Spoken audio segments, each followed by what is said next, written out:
Ladies and gentlemen, my name is Chris Collier. I'm the host of Conquer with Chris, the podcast you don't want to miss. Today we have a great guest. We have Dr. Sharon McLaughlin. Welcome to the show, Doctor. Call me Sharon. Thank you so much for having me, and thank you for bringing awareness to entrepreneurship and all that you're doing, Chris. It's my pleasure. Thanks for being on today. So where are you located, Sharon? And what are you kind of known for? I am here on Long Island, not too far from you, right, in the city. So I'm here on Long Island in Dix Hills, and my training is in plastic surgery. And I started getting into entrepreneurship back when I was in attending, when I had private practice. Started off with skincare lines and scar gels, and then realized that I didn't really want to do the shipping and whatnot. And so I moved into the digital forum, and that's where I am now doing online courses. So that's what I'm known for. Great. So let's talk about that transition from being a doctor, that practicing doctor, to one that does online, and when I say practicing, I mean in-person practicing versus online practicing or online course creation. Let's talk about that transition. So how'd you went to school, I take it, and you graduated. Was there anything that you want to cover in that part of your life? Yeah, I got to a point where I just wasn't happy. I felt like my life wasn't mine anymore. I was doing a ton of emergency room call. I had a young daughter. My dad was sick. I couldn't spend time with him at the end there. And I just really, it was like an awakening, like, what do I want to do? I had been doing it for 10 years, felt like I was burned out, and said to myself, do I want to do this for another 10 years? I think we break ourselves into cycles. And for me, it seems to be like that every 10 years I reassess. Now I'm doing it more frequently to avoid burnout. But I knew the answer was no. I did not want to continue on as is for the next 10 years. I did a lot of soul searching.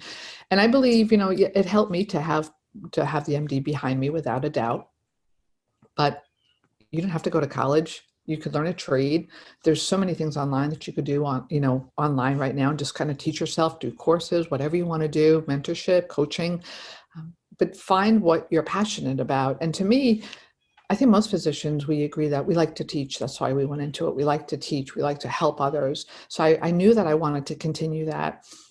I currently help people build in the digital world online courses, but I still have a business, Sharon Mac Wellness, where I promote wellness, mindset, nutrition, because that will never leave me. I went to medical school. I worked many years for that to get that degree, and I'm still using the degree. But I also have my side business where I promote wellness because I think it's so important. Yeah, you said something earlier I want to touch on, is that when you got to have your passion, right? You got to have something you're passionate about. I always say that passion and purpose, when they marry, it gets you the real power, the real authority, the real drive to get things done. For example, like a train is on tracks. So one side of that track is your passion, the other side is your purpose. And you get the train on the track, that's the power to drive that vision that you have, Sharon. So tell the people a little bit about what you feel your purpose or your attributes are that you marry with your passion. You'd have to say the teaching. I love to teach. I love to help others. So that will always be there. I think that money is important. It's not everything, but if you're not making money, you don't have much. So that makes it really hard. You look at others, and I know people, like whether they're single moms, that's who I relate to, that need help. And so one of the ways I can do that is by helping them learn how to build a business online without having to leave their children. Now, they may have to still get a babysitter. I'm not saying that, but it cuts out the back and forth. You get to see your child throughout the day. And that's something that I missed out on when my daughter was younger. So those are the women that I focus in on, women going through that experience. But that is my purpose, to be able to teach, be able to help people, and just kind of promote financial independence as well as mental well-being, because it's so important. I think a lot of Americans are in a rut. We are like a hamster you're just spinning around on that wheel, or a cogwheel, and we become in a rut. And we don't know how to get off. We make X amount of money. We have to pay bills, whether it's a mortgage, rent, whatever it is. We have children. And so you get in a position where you say to yourself, I can't change because I need to make money. And and then fear comes in as well. Well, if I step out of this, will I succeed? Will I fail? And what will the outcome be? So for all of that, that's why I believe coaching is really important as well. If other people can do it, you can definitely do it. But like Chris said, you need your mindset, and something I work on every day. I wake up in the morning, I exercise because we know that's good for us, both mentally and physically. And I also read. I read a book every day. I don't read a book every day. I read 30 minutes. So basically by the end of the week, I've done like one entrepreneurship book, one business book, one mindset book, something. And if you don't like reading, then I would suggest podcasts like Chris. I would suggest YouTube videos, something that gets you in the right frame mind so that you're starting off your day thinking about, it gives you that creativity, gives you that, puts you in that creative mode, like I can conquer. So that's what I would recommend as far as starting off each day. You have to make time for self-development. If you don't do that, the world becomes very narrow, I believe. I know myself, when I go a few days without doing that, I feel it. I get in a rut. I'm not as creative. I'm like, what, I do blogs, I do videos, and I think to myself, oh my goodness, what am I going to talk about? Where when I'm constantly working on self-development, when I'm in that routine, it's so much easier. Everything just seems to fall into place. I agree. Another resource that only considers any audio books or Audible or anything like that. I just finished reading or listening Grant Cardone 10X. I love that book. So for those people who, what would you say to the person who's out there that doesn't, they've been stuck on the hamster wheel, like you said, they've been stuck in that rut for so long, and something just came across their path, whether it be an business opportunity, a thought, whatever the case may be. What would you tell that person to look at, one, for themselves, and then how to go online and start doing whatever it is that they feel they need to do to create that secondary or replacement income? Okay. So I believe it comes down to the words that we use, whether they're positive or negative about ourselves, and the relationships we form. I heard an expression once that our net worth is basically related to our network. So if you don't have a strong network, there lies the problem. I think that was Ray Higdon. I'm on Facebook quite a bit. So for me, the Facebook groups work. And that you can find a Facebook group on anything, So I don't know if you're interested in gardening, anything, in learning about online space, creating courses, if you have something to teach, and believe me, everybody has something to teach. If you like pets, if you want to start a pet business, whatever it is, try to find that on Facebook. Try to surround yourself. There's plenty of entrepreneur groups too. And when you don't necessarily have to go in there and add anything, just go in there and you could troll. But when you are a troll in there, or when you're in those groups, you see what other people are doing. And when you surround yourself every day with that, right now it's hard with COVID, but there are meetups, there's meetups throughout any city, really, entrepreneurships that you can go to. There's always usually free lectures. It just kind of finds you meet similar people, you connect with similar people. It gives you, like I mentioned before, that the creativity, and yes, I can do that. And it's just very inspiring overall. So that's what I would say.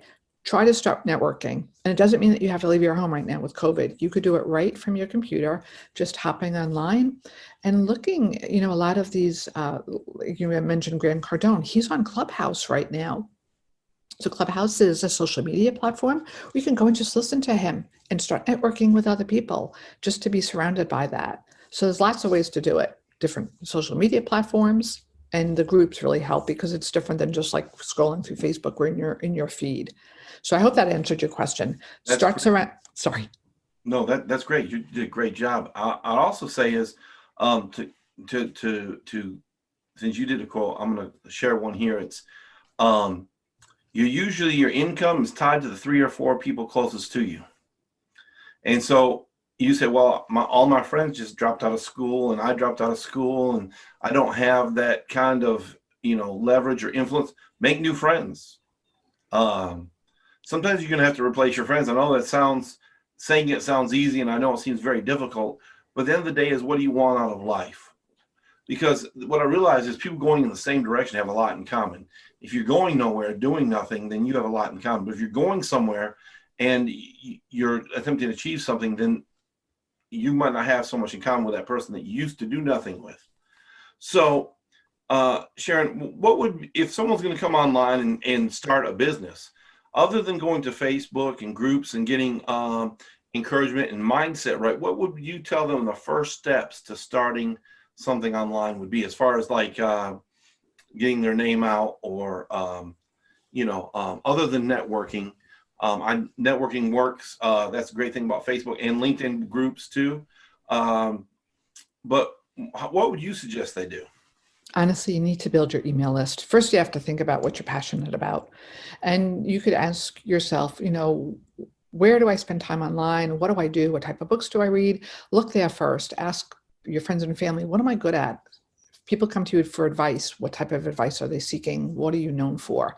And just dive a little deep. Do like a brain dump on some paper, do some journaling, just think about it. And then from there, honestly, start building an email list. That is something that most businesses will tell you, digital marketers will tell you, it's so key. So then where do you put that? You basically offer them something free. Like, say, for instance, we're going to talk about dog food. I'm going to sell dog food. So you would start hanging out in Facebook groups and kind of talking about, dog food.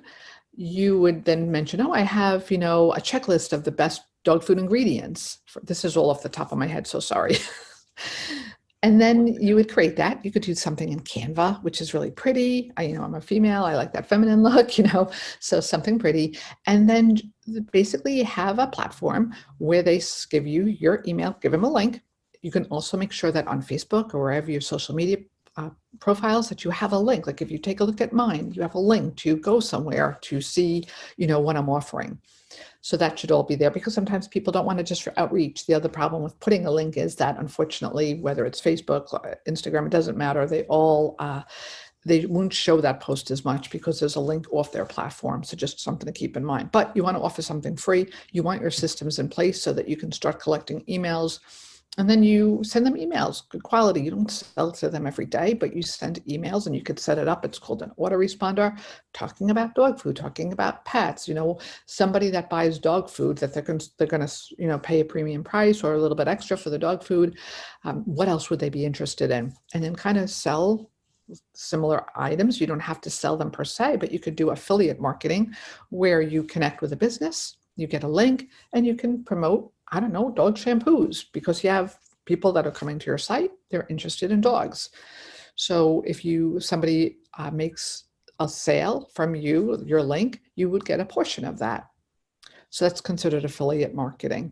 So that's where I would start. Definitely social media. It's organic.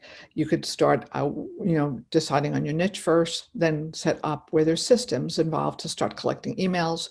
And you always need something to invite. I personally think so. I think it's the fastest way to grow. This way, when you're having connection, like talking, it's just like, okay, give me your email. But like I myself with a wellness, I always do challenges. Each month I do a different challenge. This month we're doing detox, liver detox, using different teas, water, exercise. It's all detox. Last month was more mindset, because my program combines both. But whenever I have a connection, talking to somebody, networking, even if it's on social media, I have a place to invite somebody to. Oh, come, if you're interested in this, come to my group. We're doing a challenge this month in detox. Oh, and next month we're doing this. Like the calendar is really important in kind of planning it out. So something that, you've already done, refer them to, get their email, currently something to invite them to, and then, oh, next month we're doing this or that. It always breaks it up a little. Yeah, and the challenges are important, because then you can go and, for example, if you, like you said, last month you did mindset, you can share with people, with new people, when it comes. Let me do like one. Let's say they could set it up where 1 month's mindset, next month, just using your example with that, 1 month's mindset, next month's detox, next is lose the belly fat. Okay, so if you do that, the same 3 over and over again, which is okay to do. Right? You may want to do more, you may want to do less, just depends on your business model. But let's just use those 3 as the first mindset. You can then say, hey, we're going to do another mindset, and these are the results. Last time we did a mindset, this is what happened, right, Sharon? And you can say, last time we did a detox, this person lost 20 pounds, their skin lightened up, their hair grew out again. They can walk on water. Okay, no, you can't make those kind of claims, but you can say these people had these results. We're not saying there's going to be your results, but we're saying this is their results. And same with the weight loss or whatever else you do. If you're doing like a build a business challenge, you can say last month this person grew their business by 50%, and that way you're always doing something, and then it gives someone something to shoot for that's in your group, because everyone wants some recognition. It's been even in research that in jobs that people would rather have recognition, even sometimes more than pay or a bonus. Absolutely. I will tell you one thing, as far as being in entrepreneurship, it's hard work. We spoke about this before we came on. It's not easy. If you're looking for stability, perhaps that 9-to-5 job, but if you want to do a side business, just expect up and downs, and that's fine. It's constant learning and it's constant growing, because if you're not doing it, if you're not reading and taking care and trying to learn different things, somebody else is, and then they're going to jump ahead. Even if you're at the top right now, to stay there wherever you are, you have to constantly learn and grow. So, do courses, watch those videos, learn, and then be able to turn it around and teach somebody. And if you're really brilliant, what you do is you get in someone's email list and you reverse engineer the process for yourself. You can. You see what they use, you use it, especially if they're successful. First off, they're not going to care. Secondly, now don't go plagiarizing them. No. But you can use what they use, because honestly, everyone uses pretty much the same, not exact verbiage, but pretty close. It's pretty. I agree 100%. People but it's your take on it, your voice. Do you know what I mean? Like, you're not inventing anything new. We do this in medicine all the time. Unless you've done the actual studies, information's out there. It's just I hate to say twisting, but it's putting it in your own voice. People don't buy from companies, they buy from people. So they're buying from you because you've made that connection. And whether it's through social media, whether it's, doing your videos is probably key. Honestly, it's still growing. Like, people like to see your face. People like to hear your voice. So try to do videos. That's something I didn't mention. But if you're going to do the social media route, definitely go and do those videos. If you feel uncomfortable, you can make videos quick enough. Just do some pictures and make it into a video format and do some voiceovers. Start there. Yes, I agree with you 100%. And then use those same videos. Like, if you have a shorter video and you do 3 or 4 of them, marry them all together and put them on YouTube. So that way you're on 2 different platforms.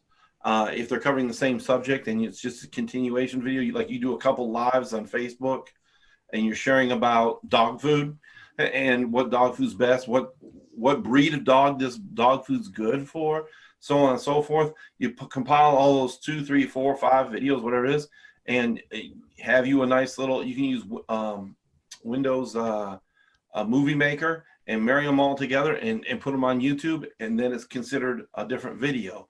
So that's all important. If you consider doing podcasts, all you have to have is this right here, a cell phone. And all you have to do is get your voice recorder and record it, and you can upload it to whatever audio platform you choose to host your podcast. If you want more information about podcasting, you can look me up. I'll be glad to share some information with you. But that's a side note. Whatever platform you choose, let me tell you this, and I'm sure Sharon will agree, get good at one platform. Absolutely. Don't try to do them all right away. You'll get AP syndrome, analysis and paralysis. It's very true. You'll burn out very quickly. You could repurpose, if you want to just quickly put somewhere else, but just have the one platform or 2 platforms that you're going to work on. TikTok is really hot right now as far as sending them off elsewhere. So something to consider, but those will definitely, you have to do videos, but they're short, 15, 30 seconds. Just look into different platforms and what you feel comfortable, what you think you can do. That's great. So Sharon, you're doing detox this month, but what else are you currently doing? Helping people with their courses online, because I believe in promoting. I think that's, we all have something to teach, and it's a good way to make some additional income. You help people. It's good. It's constant growth, and it doesn't stop there. Once you do one course, it's easy to do another course. Right, right. I had a guy in college, a professor. He was going for his PhD in something, and he said, "Man, this is how why these people end up with all these degrees. Because once you get one of them, it's easy to get a second and a third and a fourth and a fifth."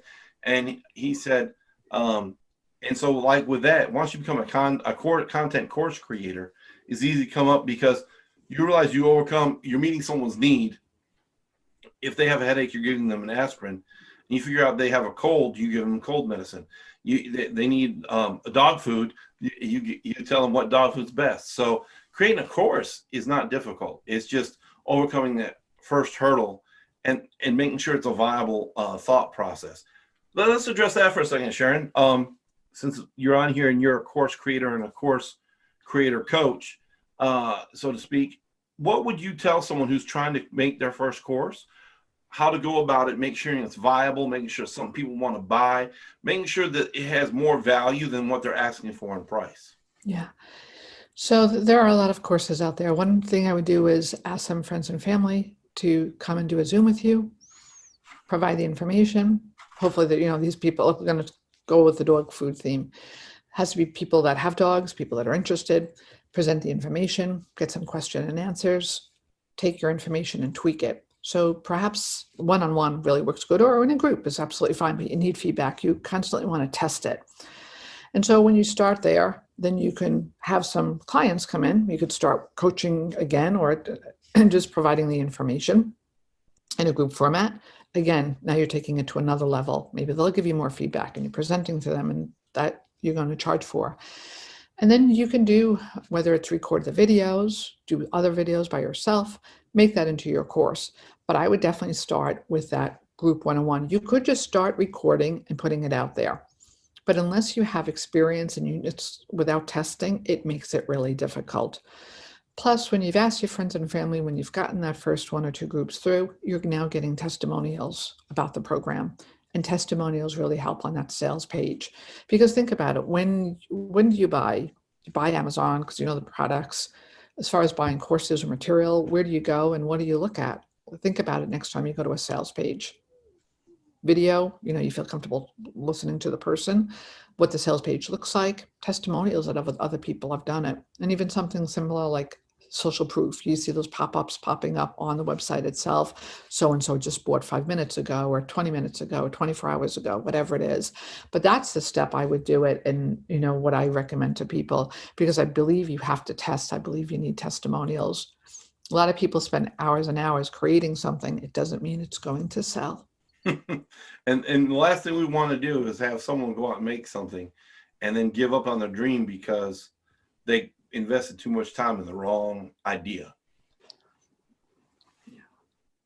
Right? Absolutely. Yeah. Because like you might have a great idea, but maybe you need to tweak it. Like, for example, using the dog food, you might have a dog food that's made for dogs and cats, right? And that may not be a road you want to go down. It may not work. You've invented something that's a great idea, but it's been, several decades they've had dog food and cat food, and they've separated it for a reason. I don't know what the reason is. I'm not a doctor. I'm not a veterinarian. So I leave that to them. But if the vet came out with something like that, maybe then it would work. I don't know. Absolutely. But using that as an example, you may not want to be that trailblazer. Or if you are that trailblazer, you may want to find veterinarians that would back that product. Absolutely. And you could offer them the affiliate so Right. that if a sale is made, they get a portion of that sale. That works good as far as promotion of the course. Right. So, Sharon, where can people find you? A couple places. My website is Sharon Mack Consulting. That's Sharon Mack, M-A-C-K, consulting.com, and also Sharon Mack Wellness. Great, great, great. I want to thank Sharon for being my guest. I want to thank each of you for watching, subscribing, downloading, depending on what platform you're on. And thank you. And once again, this is Chris Colley with Conquer with Chris, the podcast you don't want to miss.